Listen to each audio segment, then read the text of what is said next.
waktu dalam doa, saya akan pimpin dalam doa. Mari kita berdoa. Tuhan Yesus, kami mengucap syukur padamu Tuhan, karena Engkau adalah keperluan semua orang. Untuk itu ya Tuhan, di sore hari ini kami datang berkumpul bersama Tuhan. Dapatkan hati kami adalah hati yang sederhana, hati yang merindukan Tuhan. Tuhan Yesus, berikan kami roh hikmat dan wahyu, agar melalui pembacaan Alkitab kami sore hari ini, kami dapat mengenal Tuhan dengan benar. Terima kasih Tuhan. Amin. Oke, kita akan baca dari Yohanes pasal 3, ayat 22 sampai pasal 4 ayat 14. Karena kita juga cuma 3 orang, jadi tidak apa-apa ya kalau kita membacanya dua-dua ayat. Amin. Oke, mulai. Dari akhir. Iya, ya. Dua-dua ayat ya. Oke. Dua-dua. Setelah itu Yesus pergi dengan murid-muridnya ke tanah Yudea, dan ia diam di sana bersama-sama mereka dan membaptis. Akan tetapi Yohanes pun membaptis juga di Ainon dekat Salim, sebab di situ banyak air, dan orang-orang datang ke situ untuk dibaptis. Ayat 24, sebab pada waktu itu Yohanes belum dimasukkan ke dalam penjara. Maka timbullah perselisihan di antara murid-murid Yohanes dengan seorang Yahudi tentang penyucian. Ayat 26, lalu mereka datang kepada Yohanes dan berkata kepadanya, Rabi, orang yang bersama dengan engkau di seberang sungai Yordan, dan yang tentang dia engkau telah memberi kesaksian, dia membaptis juga dan semua orang pergi kepadanya. Jawab Yohanes, tidak ada seorang pun yang dapat mengambil sesuatu bagi dirinya kalau tidak dikaruniakan kepadanya dari sorga. Oke, 38 ya. Kamu sendiri dapat memberi kesaksian bahwa aku telah berkata, aku bukan Mesias, tapi aku diutus untuk mendahuluinya. Yang ampunya mempelai perempuan ialah mempelai laki-laki. Tapi sahabat mempelai laki-laki yang berdiri dekat dia dan yang mendengarkannya, sangat bersukacita mendengar suara mempelai laki-laki itu. Itulah sukacitaku dan sekarang sukacitaku itu penuh. Ayat 30, ia harus makin besar, tapi aku harus makin kecil. Siapa yang datang dari atas adalah di atas semuanya. Siapa yang berasal dari bumi, termasuk pada bumi dan berkata-kata dalam bahasa bumi, siapa yang datang dari surga adalah di atas semuanya. Ayat 32, ia memberi kesaksian tentang apa yang dilihatnya dan didengarnya, tetapi tak seorang pun yang menerima kesaksiannya itu. Siapa yang menerima kesaksiannya itu, yang mengaku bahwa Allah adalah benar. Oke, 34. Sebab siapa yang diutus Allah, dialah menyampaikan firman Allah. Karena Allah mengaruniakan rohnya dengan tidak batas. Bapa mengasihi anak dan telah menyerahkan segala sesuatu kepadanya. Ayat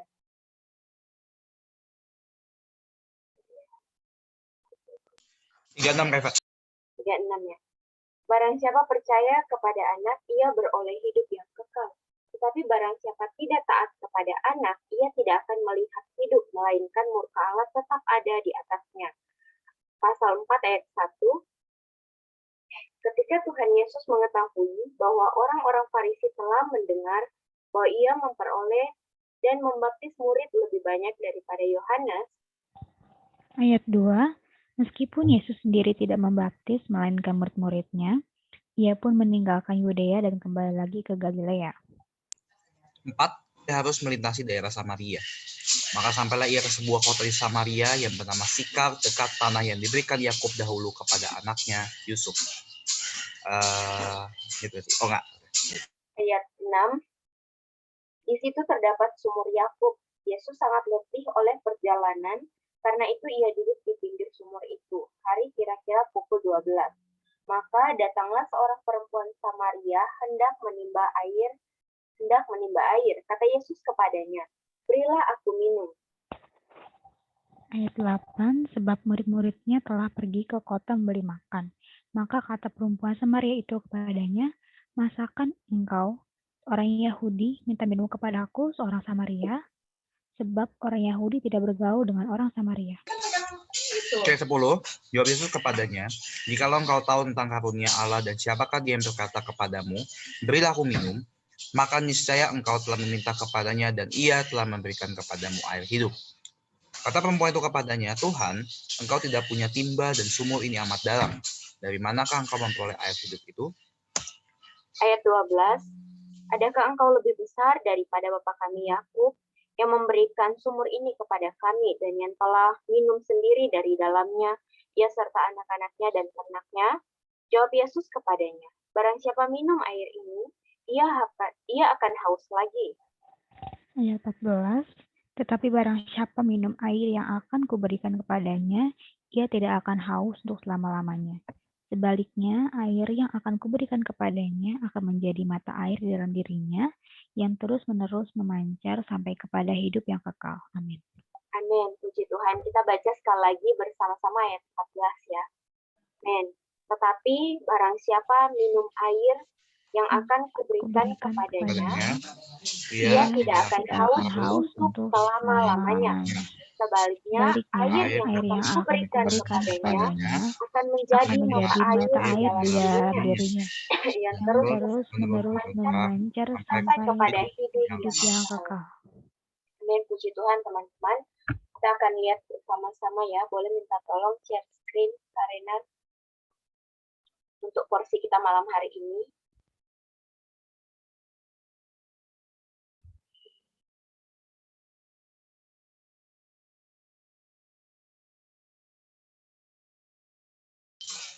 Pak Wenata keluar, Kak. Ada Fisga masuk. Fisga bisa share screen. Oh, itu Karina tadi. Bentar. Oke.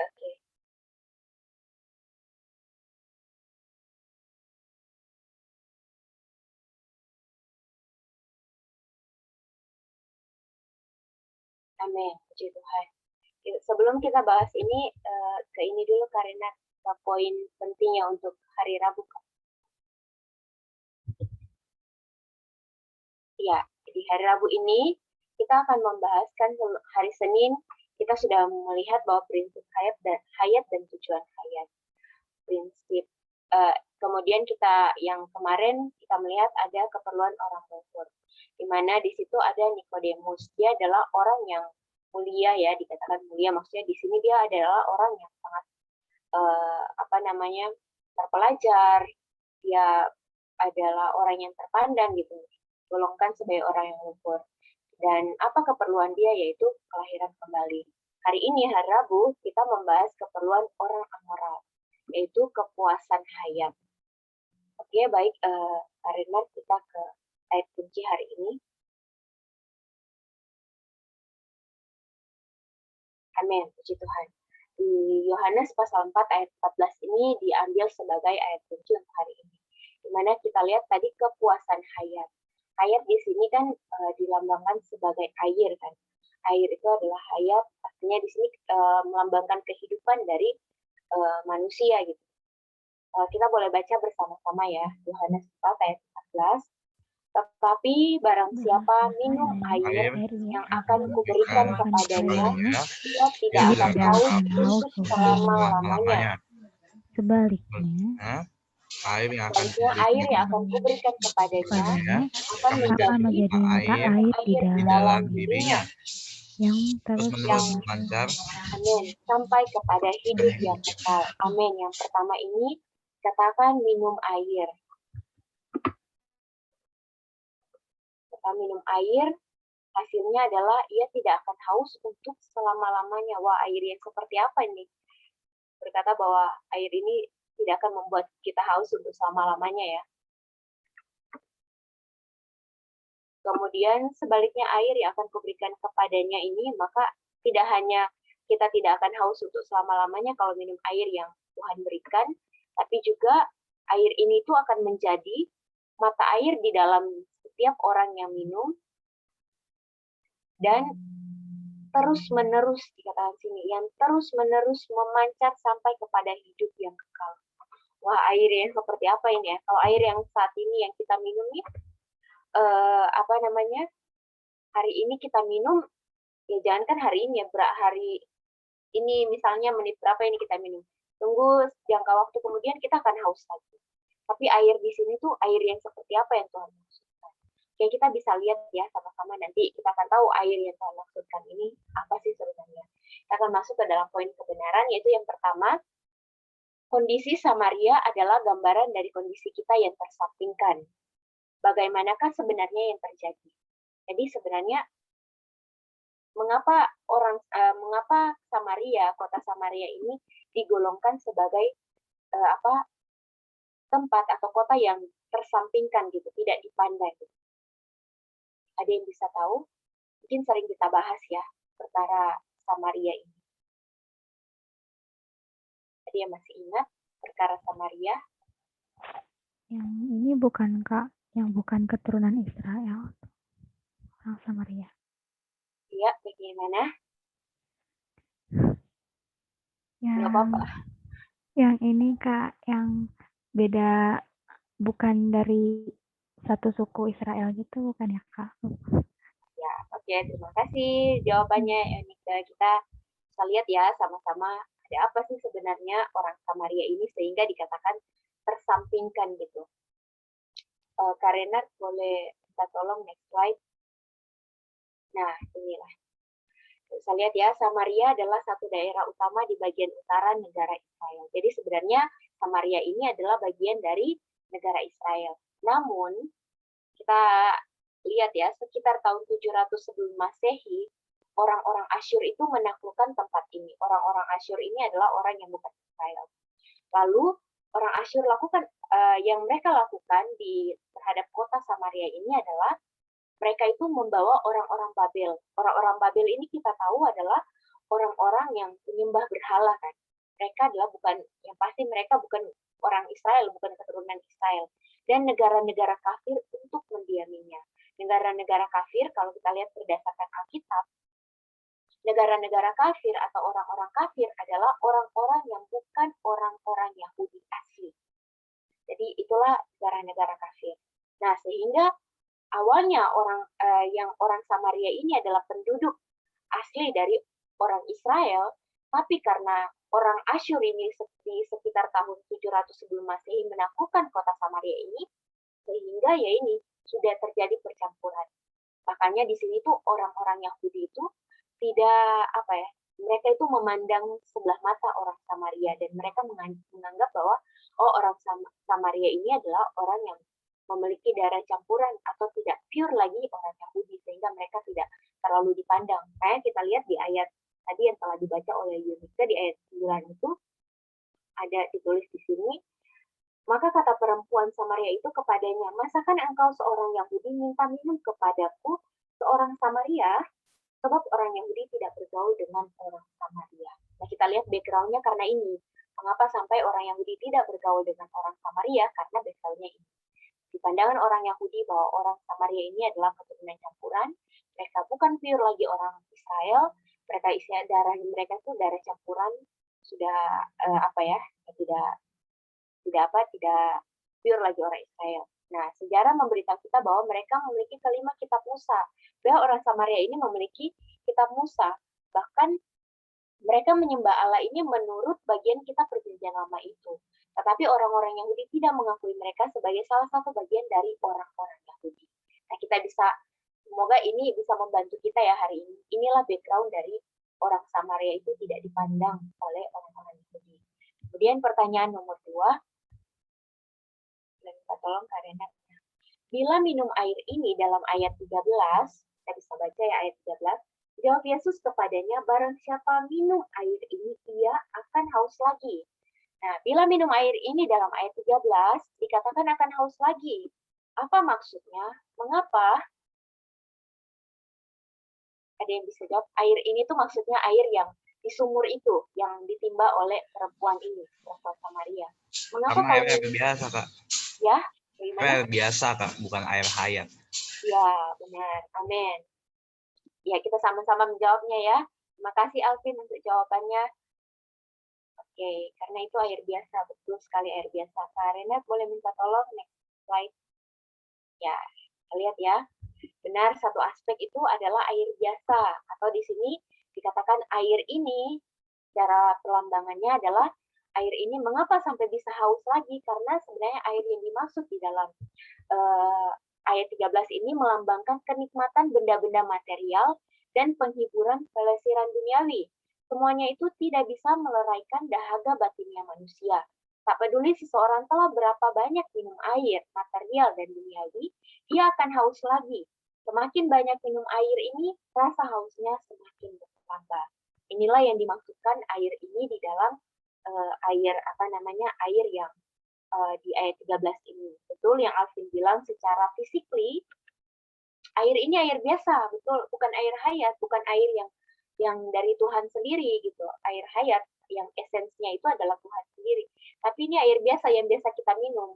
Dan perlambangannya air biasa ini adalah hal-hal materi, hal-hal yang dapat kita lihat, hal-hal yang menghibur kita hari ini. Makanya pasti ya teman-teman juga mengalami. Hari ini kita sepertinya tuh kita punya segalanya gitu. Tanda kutip ya kita punya makanan dan minuman, kita punya tempat tinggal. Mungkin di sini ada yang sudah punya pacar, ya. Terus habis itu kok sepertinya ada sesuatu yang masih kurang gitu di dalam kita.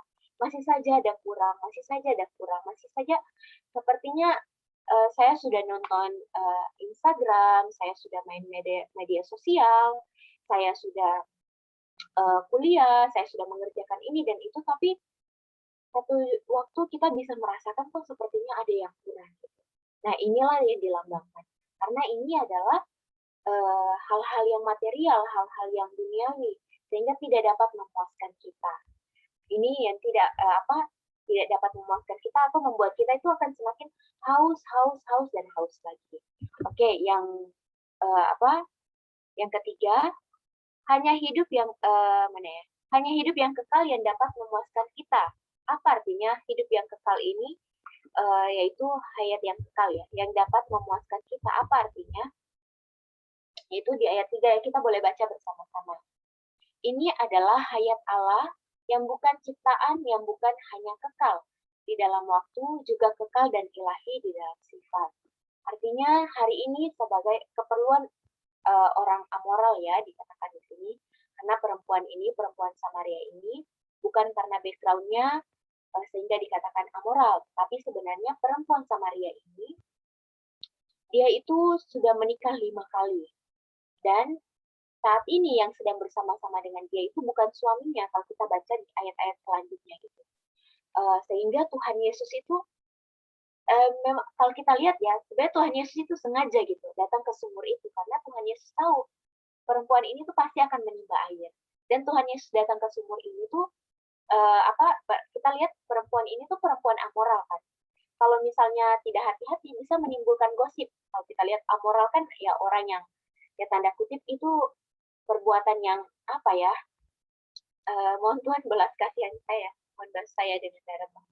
Maksudnya perbuatan yang tidak senonoh gitu. Dia menikah sudah 5 kali, bahkan yang sekarang bersama dengan dia itu bukan suaminya dia. Kenapa? Dia mau mencari kepuasan. Dia mau mencari sesuatu yang dapat memuaskan dia, tetapi dia tidak dapat. Sudah menikah 5 kali, bahkan yang sekarang itu bersama dengan dia itu bukan suaminya. Ketika dia datang di sini, Tuhan Yesus itu datang sebenarnya kepada dia. Tuhan menunggu dia kan sebenarnya. Tuhan itu di sumur itu jam 12 siang. Di sini dikatakan jam 12 siang, bukan malam, bukan di pagi-pagi buta. Tetapi jam 12 siang berarti wah itu terik gitu. Itu terang di tempat yang terbuka umum. Kita lihat di sini bahwa Tuhan itu datang kepada perempuan ini adalah untuk menjadi satu-satunya jawaban bagi perempuan ini bahwa hanya Tuhan.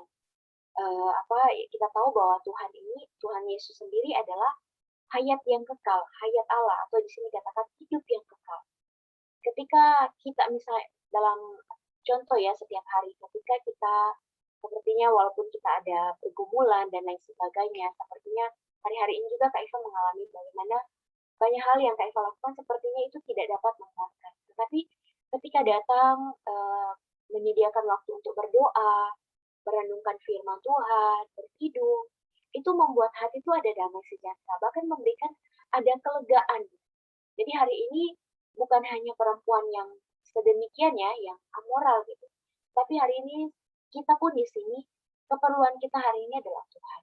apapun yang menjadi aktivitas kita, kesibukan kita hanya perlu datang kepada Tuhan. Biarlah kita tiap hari setidaknya kita meluangkan waktu 5 atau 10 menit, kita bersekutu mesra dengan Tuhan. Mungkin kita tidak ada kata-kata untuk berdoa ya, sepertinya kehabisan kata-kata. Kita bisa ambil satu ayat Alkitab, kita mendoakan apa yang kita baca lewat ayat Alkitab itu. Kalau misalnya kita tidak mampu untuk mendoakan apa yang kita baca lewat ayat Alkitab, kita boleh berkidung, kita boleh menyanyi. Dengan demikian hati kita akan semakin ada satu perkataan ya, berkata bahwa ketika kita tidak mampu berdoa, baiknya kita berkidung, baiknya kita bernyanyi. Dengan berkidung membuat roh kita itu semakin lembut, sehingga kita mudah berkontak dengan Tuhan.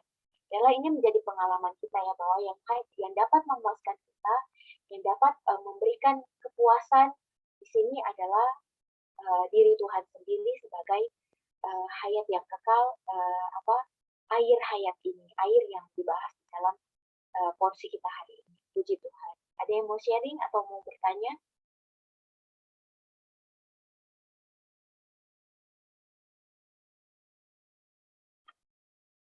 Atau sudah bisa ya, sudah komplit kah? Amin. Oke. Rizka, Nika juga sudah oke. Amin. Jadi pengalaman semuanya di sini bahwa hanya Tuhan ya yang dapat memuaskan kita. Biarlah hari ini tuh tidak hanya sebagai teori ya, tapi menjadi pengalaman kita.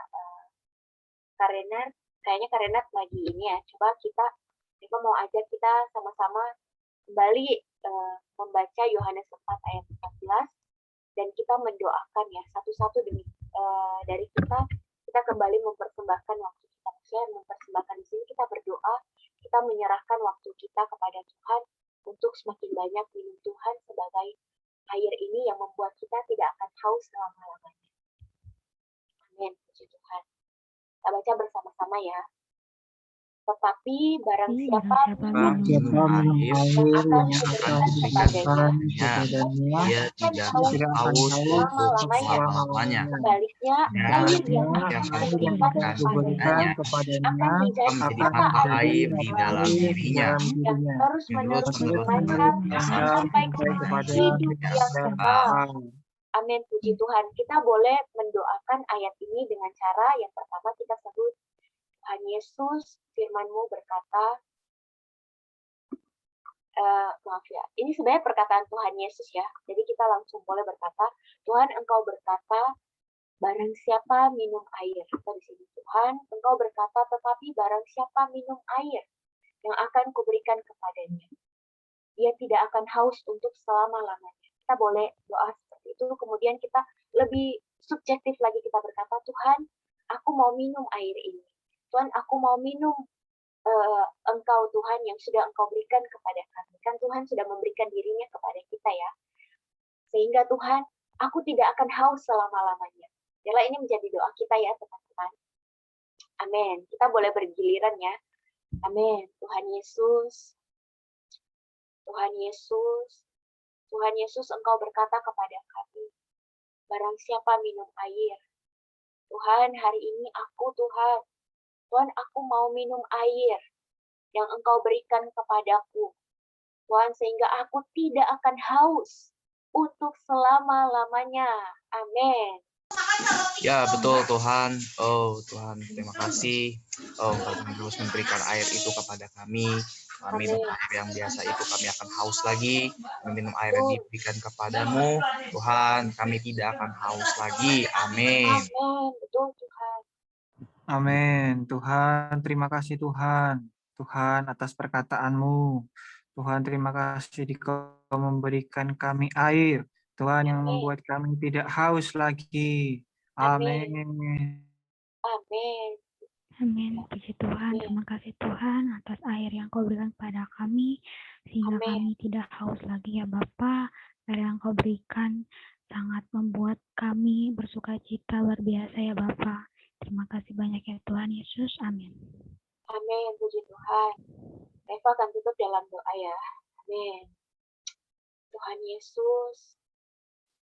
Tuhan, kami mengucap syukur kepadamu Tuhan. Bagaimana perempuan amoral ini Tuhan Engkau sendiri yang datang. Engkau tahu, Tuhan, dia tidak ada kepuasan di dalam dirinya. Tuhan, hari ini mungkin kami tidak tahu, Tuhan, hal yang dapat memuaskan kami. Kami melakukan ini dan itu. Tapi melalui firman Tuhan sore hari ini kami kembali terbuka.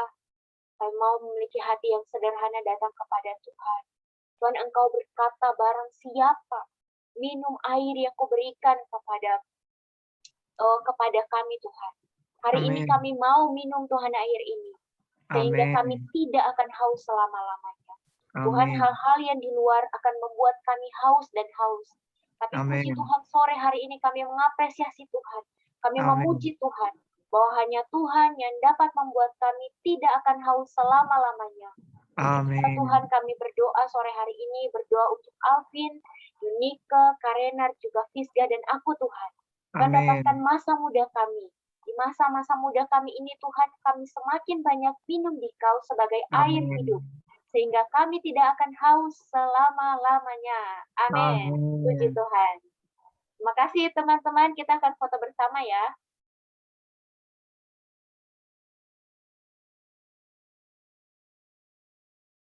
Amin.